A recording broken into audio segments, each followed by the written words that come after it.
Good morning, good afternoon, good evening. You're welcome to yet another amazing edition of the Real Talk. We are Zambian Youth Platform coming to you again with yet another interesting, amazing discussion. I am not alone. I have with me three guests and our amazing sign language interpreter, Mr. Amon. Welcome to our guests.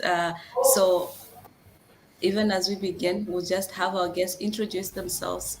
Mr. Victor, please.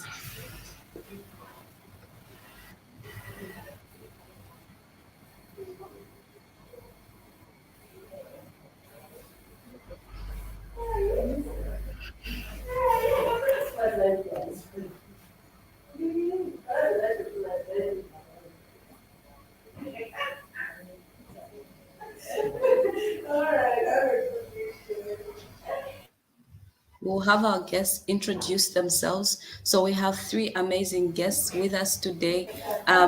We have Rebecca, Mbama, Iga Good Kapemba, afternoon. and Victor Musonda. Good So afternoon, everyone. Welcome to our program. I'm Victor Musonda. I'm a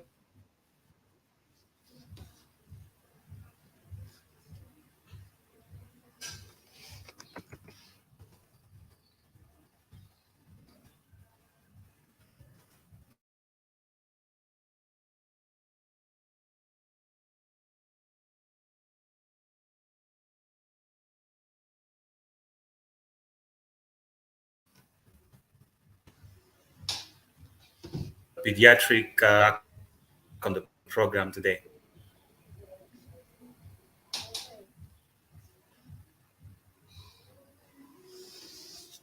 all right, Ega, you can introduce yourself.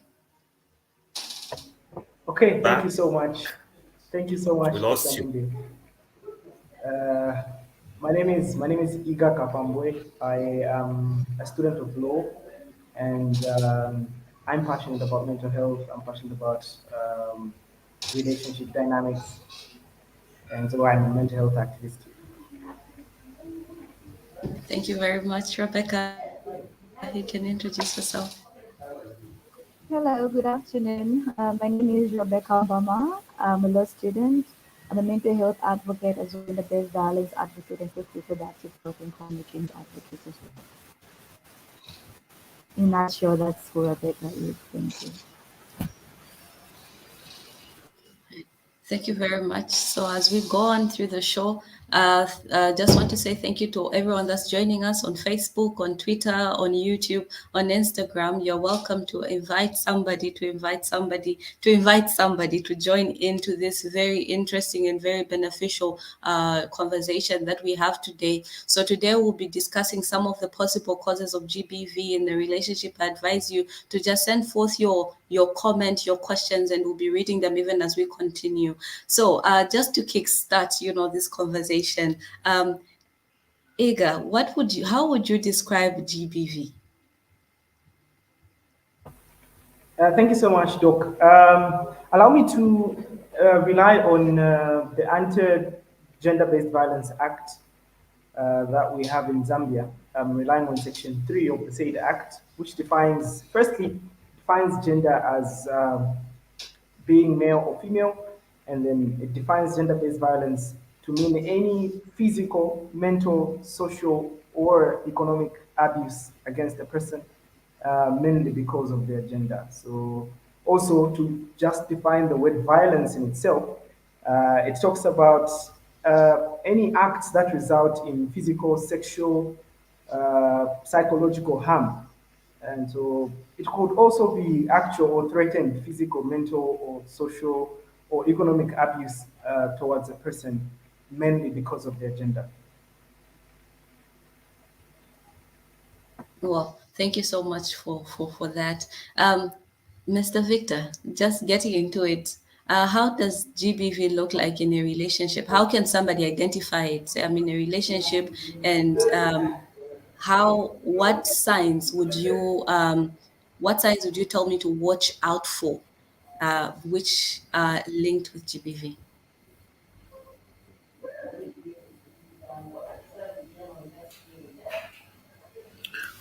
Well, thank you, Doc. In a relationship, there are so many things that people should watch out to, which can point to gender-based violence, and these ones we call them the early warning symptoms. So, among the many, one, it could be change of language, insulting language.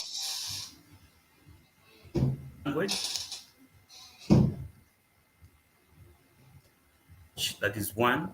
Secondly, there could also be demeaning statements. Suddenly, they don't praise you anymore. They just look down on you, use demeaning words on you. And also, the history of the person that you are engaged with or you are in a relationship with. If they've had a history of having, been involved in a GBV, that could also be an early warning sign. The other thing is threats, like if you don't do this, I'm not going to do this, or withdraw of financial support, or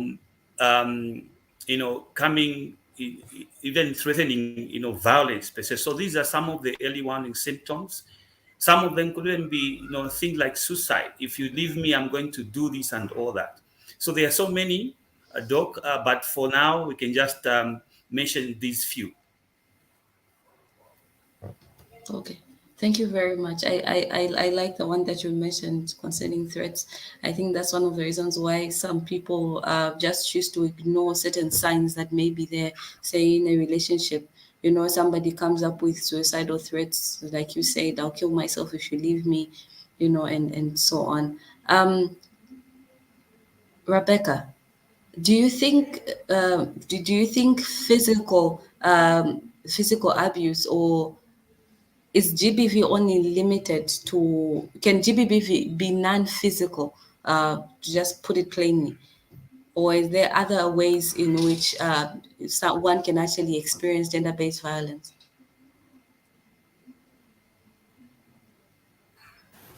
Thank you for the question. GBV is not only physical violence. That's one thing we should acknowledge. IGA read out, is it the GBV Act? You also have the Mental Health Act that bring out several aspects of what violence can amount to. We have emotional violence, we have psychological violence where a person makes you feel worthless, where people use threats to intimidate you. So violence is not only you beating me up or doing harm or grievous harm or anything. Even the words you use, even verbal abuse can be GBV, as well as economical violence, where you don't give me my basic needs that I require. So it does not just limit GBV to physical violence. There are several ways where we can see or pinpoint what GBV is apart from physical violence itself. Can be emotional and psychological as well. All right. Thank you very much for that, Rebecca. Just to throw it back to Ega, do you think men are the only ones do you think men can also experience GBV, Yes, yes. or it's just women? Yes, men do actually experience gender-based violence in that I think, especially, I'm going to tie this to the cultural aspect of it. You'll agree with me that the state out there is people do not expect men to complain about maybe situations like a man being beaten, a man being verbally abused or economically abused, mentally abused. And so, on the lookout, sometimes, ordinarily, we might say men do not experience it, but the picture inside, when you look in depth, is that men do actually experience gender based violence in all its forms, be it physical, sexual, psychological, economical. Statistics at institutions that offer support to victims of gender-based violence show that men can equally be victims of gender-based violence. Well, thank you very much for that clarity. I like what Veronica has said in the chat. GBV can be non-physical and physical, and sometimes all forms of GBV, that's psychological, physical, socio-economic and sexual can exist in one case, which makes it a challenge for a victim to escape it. Thank you very much for that. Just to throw it back to you, Mr. Victor, how can one notice that they're a victim of GBV, or how can one notice a victim of GBV? Well, so thank you so much. So before I lose this thought, let me straight away go to it and say that testing HIV positive is a sign that one could actually be a victim of gender-based violence. Why? Because now our current guidelines in HIV treatment care and support is that everyone who tests HIV positive in the healthcare facilities, we do assess them for what is called IPV, Intimate Partner Violence Assessment. So that's number one thing. So when a person tests for HIV and they're positive, we assess for um, uh, gender-based violence. And then secondly, if a person withdraws from normal social interaction, it could be another sign, and also visible, signs of being physically abused, like bruises or cuts. That is one, and then also shift of moods. A person can actually withdraw or be moody suddenly. Some people can actually be, have temperaments of anger. Okay, and then also some people can actually start becoming unkempt. They were this person who was generally smart and well taken care of, looking after themselves well, but then suddenly they neglect themselves. So the signs and symptoms are quite many, but what is important is for people who are in close relation with this person to be able to notice any sudden changes in the behavior of and personality of an individual who could be a victim. Dr. Mwinde. All right. Thank you very much. Thank you very much for that. Maybe Rebecca, you'd like to add on to what Victor has mentioned.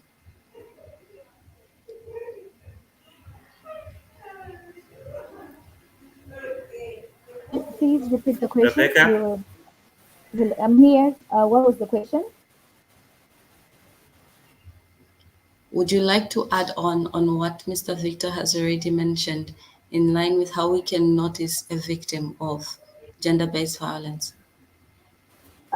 Yes, I think sometimes you might find that victims make excuses for these abuses.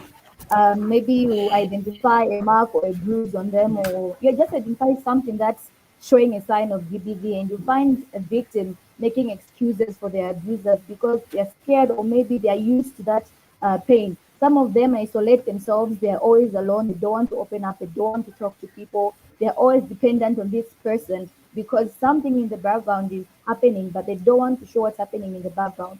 So those are some of the signs that show when a person is being abused or the person is a victim, making it being isolated, being economic dependence on the person.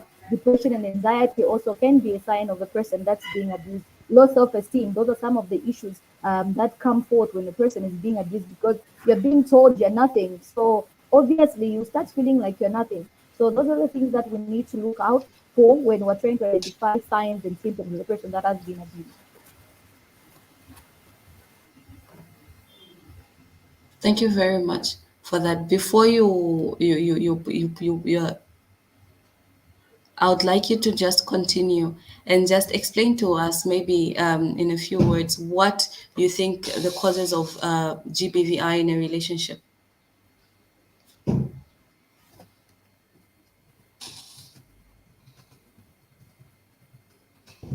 Rebecca is picking it up. Sorry for that. My network is so horrible. I'm apologizing for that. So there are several signs that can be pointed out in a relationship. We find disrespect that can be a sign, a cause of GBV.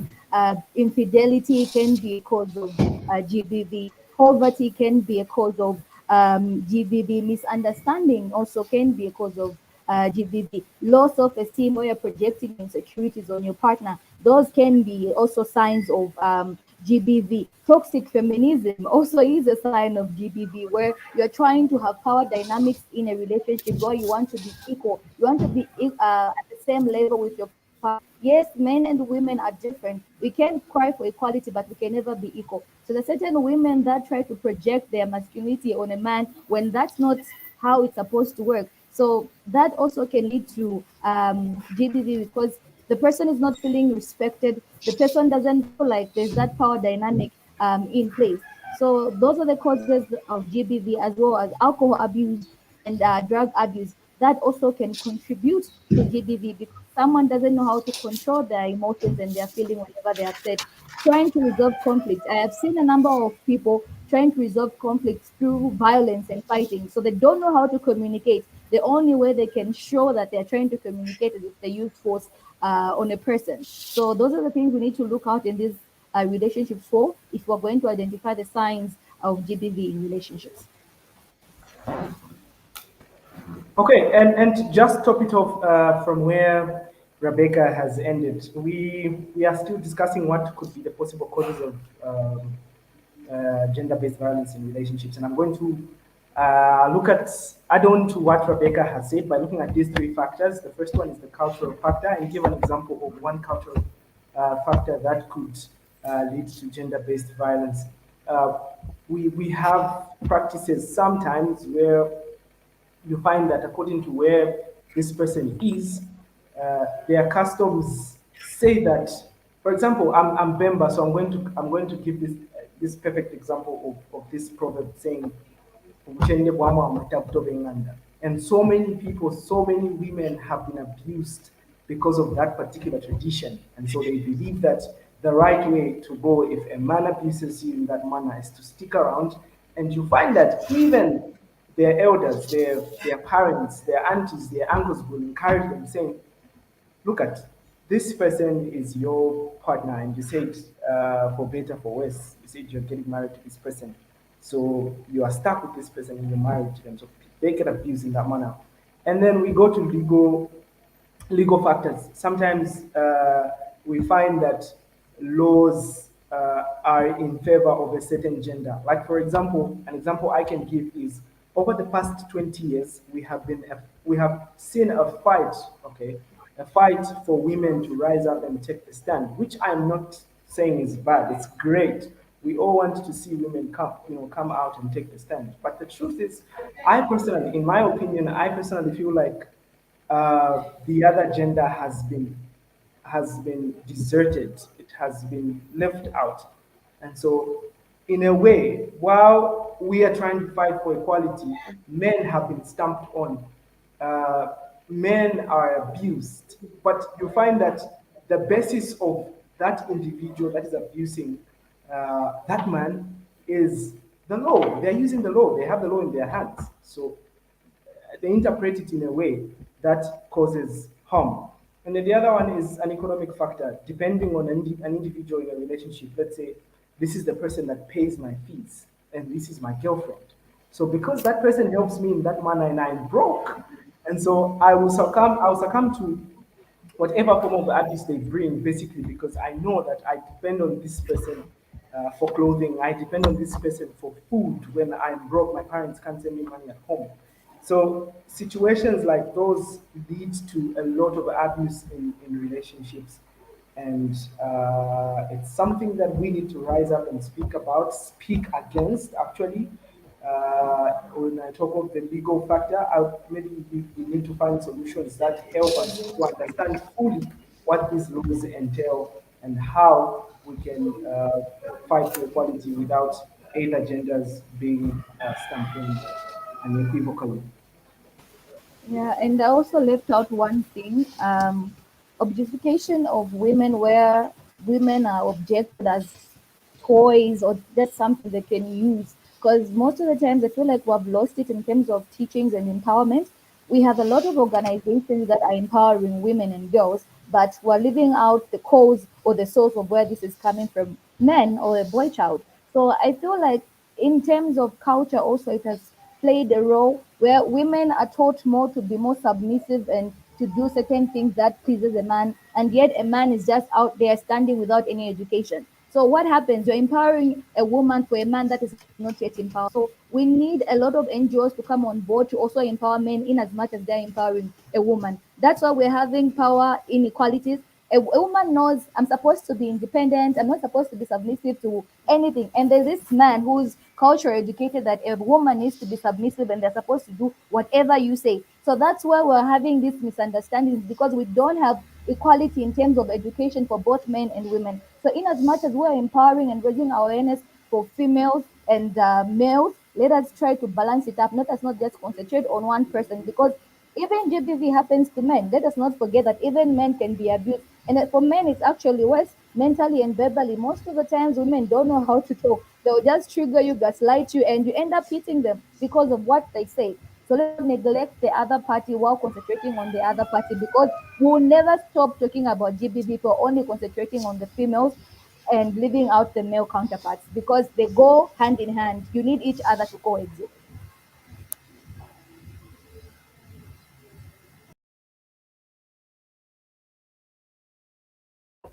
Okay, I think we can keep the conversation going as we're waiting for Dr. Mundi to come back. So we've asked. I think we have even gone into the second part of whether or not tradition does affect GBV, and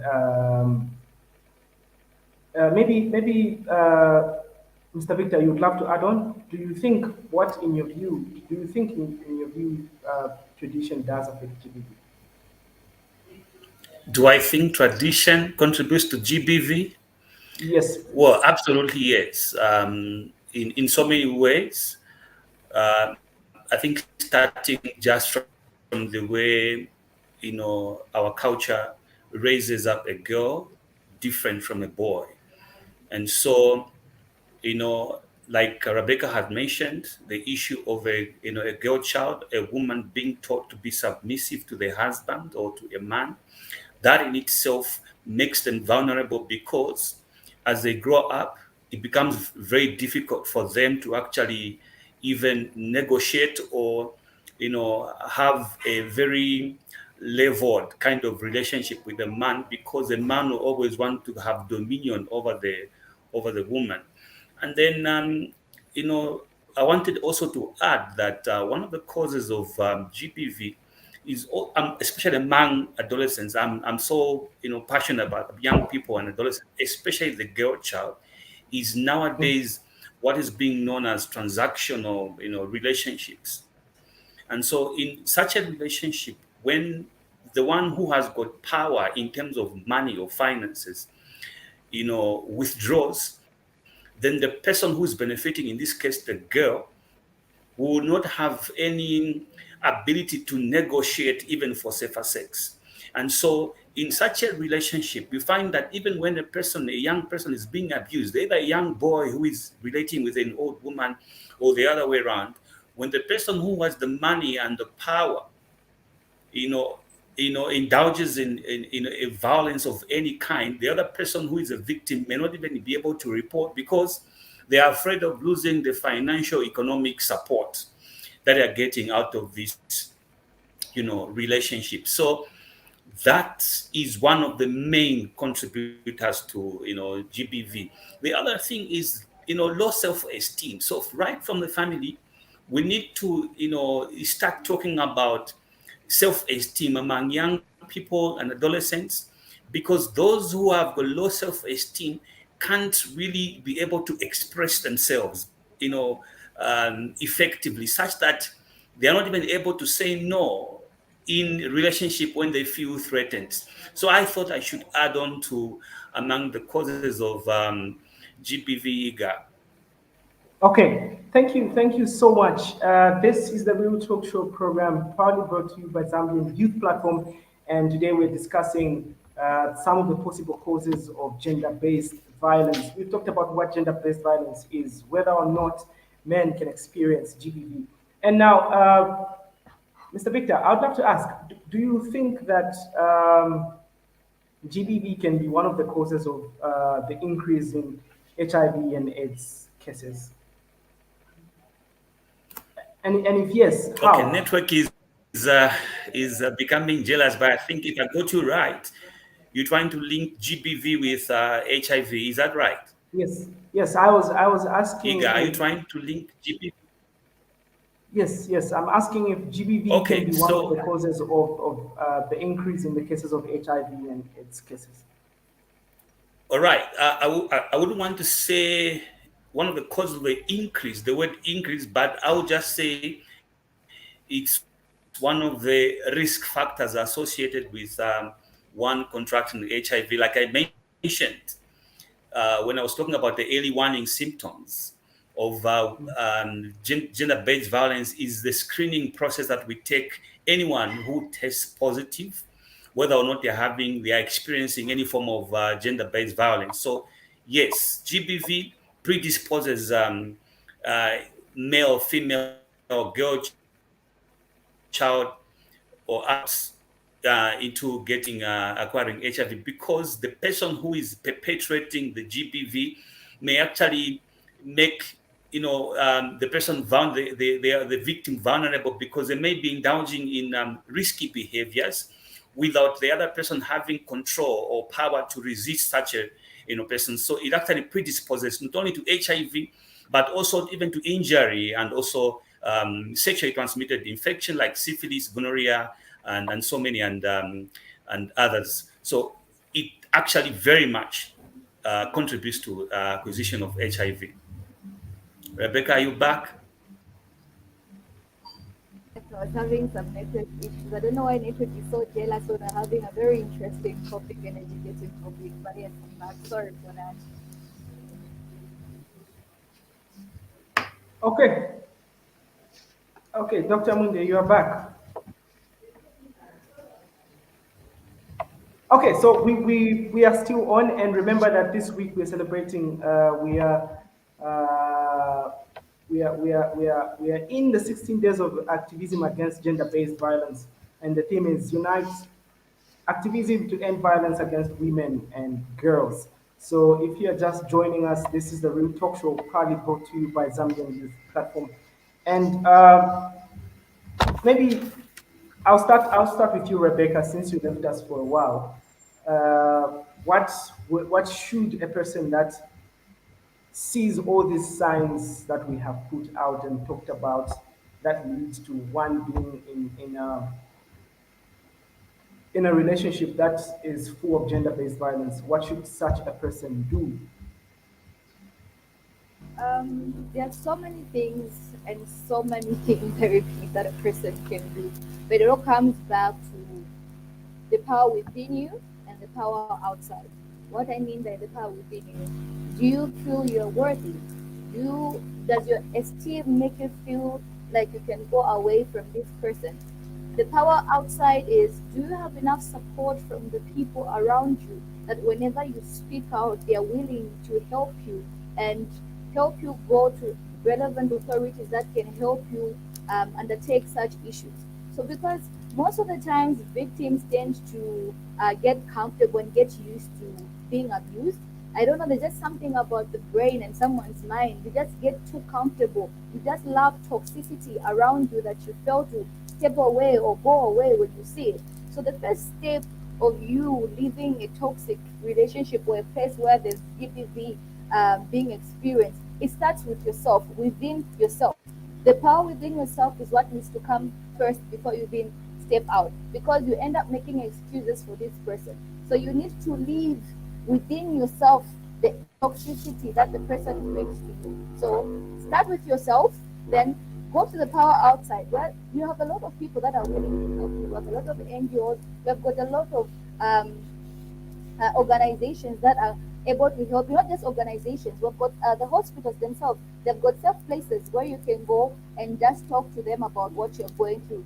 But overall, the only way a person can just leave a GBV or an area that is toxic for them, it's within themselves. Acceptance, because most of the times we don't accept that this person is abusive. We always try to make excuses for this person. No, he will change. Let me wait for him. Wait for him till you die. So let us not make excuses for our abusers. The moment you realize, the moment you see that red flag, leave. Do not be having self pity for yourself, and also empower yourself as a woman, because most of the time certain women don't just leave a relationship because they want to leave. It's because the other person is doing something for them. They depend on this person. So empower yourself, be economically stable. Even when you see a person mistreating you, you'll be like, excuse me, I'm able to provide for myself. Just because they're providing for me doesn't give you any right for you to hit me or abuse me mentally. So as a woman, make sure that you're economically stable. You love yourself. Loving yourself is key to anything that you're going to live that is toxic. So the moment you achieve that, I feel like you're able to live and just be the person you want to be with without you being tied down to that environment. Okay, thank you so much. Wherever you're watching us from, please do keep your comments coming. We want, okay, Eric is saying GBV against women is common when a man is not financially independent of the man. So if she does not earn her own money, some men take advantage of that. Very, very true. And I think Rebecca actually addressed that issue. Victoria is saying, I like the comment Rebecca has put out that we need to include everyone in this fight as of GBV. Because we are seeing the females now killing men and all these issues coming out, for us to fight, we need to include everyone on board and leave no one behind. Definitely. Thank you so much, Victoria. Veronica is saying, what do you think is the easy or quickest way we can make policymakers to look into and amend the policies that seem to advantage a particular gender, which increases the risk of GBV? Such an interesting question, Veronica. I think the best way is we need to start, we have our lawmakers on board. We need to start putting forward our own suggestions of documented suggestions of what we would love to see. I'll let Mr. Victor add on to that question. I hope you've taken it down, Mr. Victor. Let me read this other comment.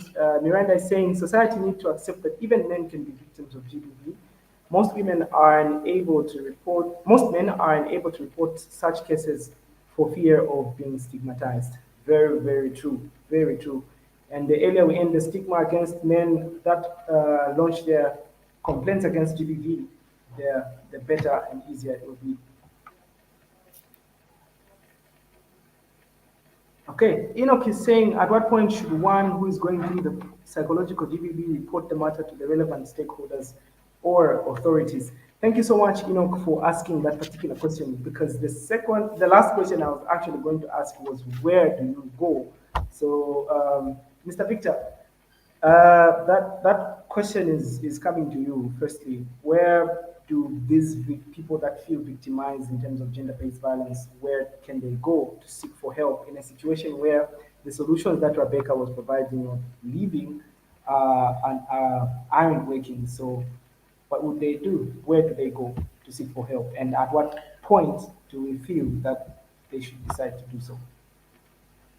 All right, thank you so much. So I think it's important to ensure that the victims look out for early warning symptoms, that the ones we talked about, and then also there are helplines that are available, like 933, which one can call to access services for GBV, and then there's also a child helpline, which is 116, where people can actually call and access help or GBV related support for children who are actually abused.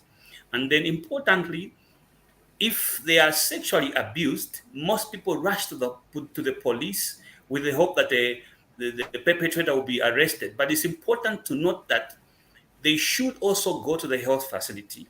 Why? Because if they are sexually abused, they can actually be given medication or attended to in a manner that can actually prevent them from acquiring HIV by accessing PEP, and also prevent unwanted pregnancy by accessing emergency contraception.